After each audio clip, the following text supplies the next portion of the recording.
If you ask security analysts about the most imminent threat to global stability, they rarely point to artificial intelligence or nuclear stockpiles. They point to the collapse of the basic food supply. When we walk into a grocery store, the shelves are fully stocked.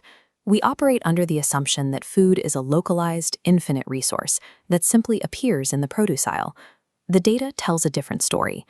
In 2026, global food prices are projected to rise between 12 and 18%.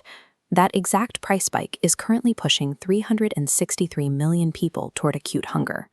This economic pressure breaks what historians call the moral economy, the unwritten social contract where citizens expect their government to guarantee affordable food. When bread prices spike beyond reach, governments fall and massive riots erupt. To understand why a local loaf of bread costs more today, or why riots are breaking out from Johannesburg to Beirut, we have to trace the modern supply chain backward, from the dinner plate all the way down to the soil. The localized, everyday experience of buying groceries is the terminal end of a highly volatile geopolitical and environmental chain reaction. Step back to the first link, the farm. With global temperatures reaching 1.43 degrees Celsius above pre-industrial levels, the predictable weather patterns that agriculture relies on have collapsed. This animated map illustrates what climatologists call a multi-breadbasket failure, a scenario where extreme weather events hit different global agricultural hubs at the exact same time, destroying the market's ability to balance out regional shortages. For example, an El Niño weather pattern, an abnormal warming of Pacific surface waters, fueled a devastating drought that ruined half of Zimbabwe's maize crop, right as historic flooding drowned vast soybean fields in Brazil. With the natural weather system failing, farmers working degraded soils are forced to rely heavily on artificial inputs, pouring immense amounts of chemical fertilizers into the ground just to maintain baseline crop yields. This reliance on synthetic fertilizers means that for nearly half the world's population, the calorie supply is now tethered to industrial chemical production. Moving from the farm to the factory reveals the next vulnerability.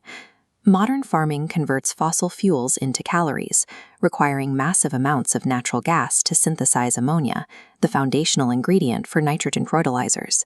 This creates a severe geographical choke point.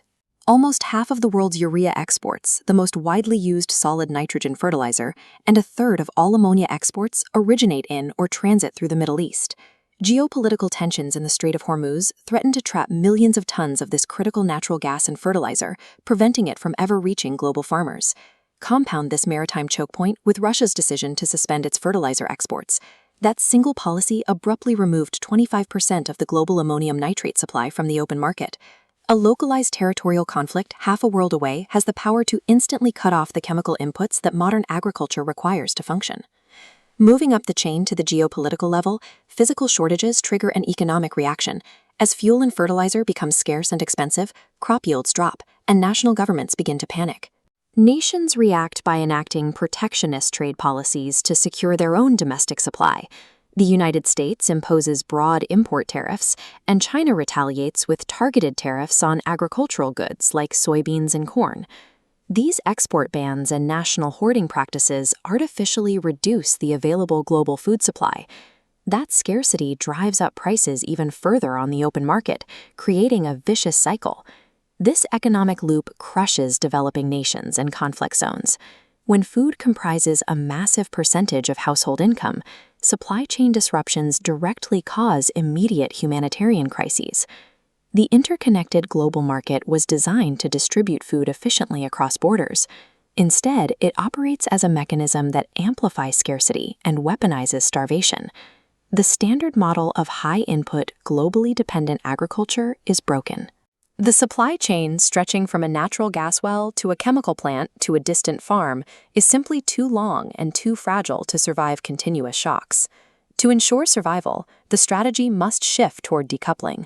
Local food production must be insulated from global energy price spikes and distant geopolitical conflicts. The primary tool for this decoupling is precision agriculture, a farming management strategy that uses technology to observe, measure, and respond to exact crop variability, shifting the focus away from massive chemical inputs. We see this in practice in Kenya. Innovator Esther Kimani and her startup, Farmer Lifeline Technologies, developed an affordable solar-powered monitoring device specifically for smallholder farmers. Instead of blanketing crops in expensive, imported chemical pesticides, the device uses computer vision, an artificial intelligence system that derives meaning from digital images, to detect pests instantly and send SMS alerts for highly targeted treatments. This chart highlights the impact of that hyper-local intervention.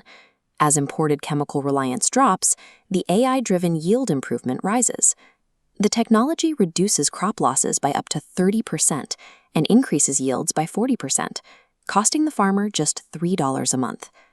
Accessible technology allows vulnerable farming communities to sever their reliance on fragile international supply chains and reclaim direct control over their own harvests. Zooming out to the macro perspective, the global population continues to grow. Continuing to compete for centralized agricultural resources across vulnerable maritime choke points creates a cycle of scarcity that no single nation can resolve through hoarding. True food security, and by extension global stability, relies entirely on nations cooperating to build localized, climate-resilient agricultural systems. The choice now is between maintaining a fragile global dependency or investing in the local innovations that keep harvests and communities stable.